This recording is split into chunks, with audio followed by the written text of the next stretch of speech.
ये कहानी एक खून आशाम हवेली की है। ये एक दफ़ा की बात है। रात का वक्त था, चांदनी रात थी और एक सुनसान गांव के पास एक पुरानी और वीरान हवेली खड़ी थी।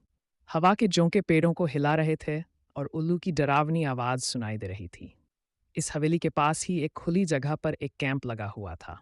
आग जल रही थी और चार दोस्त फैद, अली, मरियम और नायाब बैठे बातें कर रहे थे। अचानक फहद हवेली की तरफ इशारा करते हुए कहता है, यार मैंने सुना है कि ये हवेली भूतिया है। जो भी अंदर गया कभी वापस नहीं आया। फहद की बात सुनकर अली मुस्कुराता है और कहता है, ये सब अफवाहें हैं। हमें वहां जाकर खुद देखना चाहिए। ये सुनकर मरियम घबरा जाती है और कहती है, ये कोई मजाक नहीं, ऐसे स्थानों पर जाना खतरनाक हो सकता है। लेकिन नायाब जोश में आकर कहती है, अरे डरपोक मत बनो, ये एक एडवेंचर होगा। सभी सहमत हो जाते हैं। रात के अंधेरे में टॉर्च उठाते हैं और हवेली की ओर बढ़ जाते हैं। भूतिया हवेली में फिर हवेली में घुसते ही ठंडी हवा की एक तेज लहर उनके शरीर से टकराती है। दीवारों पर रहस्यमयी लिखायां और खून के धब्बे नजर आते हैं। अली धीरे से फुसफुसाता है, ये जगह सच में अजीब है। अचानक दरवाजा अपने आप जोर से बंद हो जाता है। सभी डरकर पीछे हटते हैं। मरियम चीख पड़ती है, ये ये दरवाजा खुद से बंद कैसे हो गया? फहद दरवाज़ा खोलने की कोशिश करता है, लेकिन वह जैसे हमेशा के लिए सील हो चुका होता है। उसी पल एक पुरानी तस्वीर अली के सामने गिरती है। तस्वीर में मौजूद आदमी की आंखों से खून बहने लगता है। फहद कांपते हुए कहता है, ये जगह हमें यहाँ नहीं चाहती। अचानक अंदर का एक और दरवाज़ा अपने आप खुल जाता है और एक ठंडी हवा का झोंका उनके चेहरों से टकराता है। डर के मारे सभी दोस्त अलग अलग दिशाओं में भाग जाते हैं। डरावनी घटनाएं शुरू होती हैं।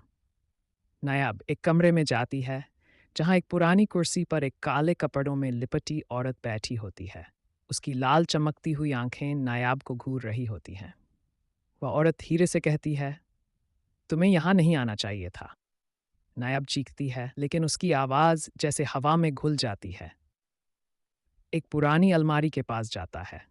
जैसे ही वह उसे खोलता है, अंदर से एक सड़ा गला हाथ बाहर निकलता है और उसे खींचने की कोशिश करता है। फैद चीखते हुए पीछे हट जाता है और भाग खड़ा होता है। मरियम एक बड़े से आईने के सामने खड़ी होती है, लेकिन आईने में उसका प्रतिबिंब कुछ अजीब होता है, जैसे कोई और उसकी जगह पर खड़ा हो। अचानक उसका प्रतिबिंब मुस्कुराता है और कहता है, अब तुम मेरी जगह लोगी। मरियम की चीख पूरी हवेली में गूंजती है, लेकिन कोई दोस्त उसे सुन नहीं पाता। अली को एक पुरानी किताब मिलती है। जैसे ही वह उसे खोलता है, उसमें लिखा होता है, यहाँ से बाहर निकलने का केवल एक ही रास्ता है, खून की बलि। अली घबराकर कहता है, ये क्या बकवास है?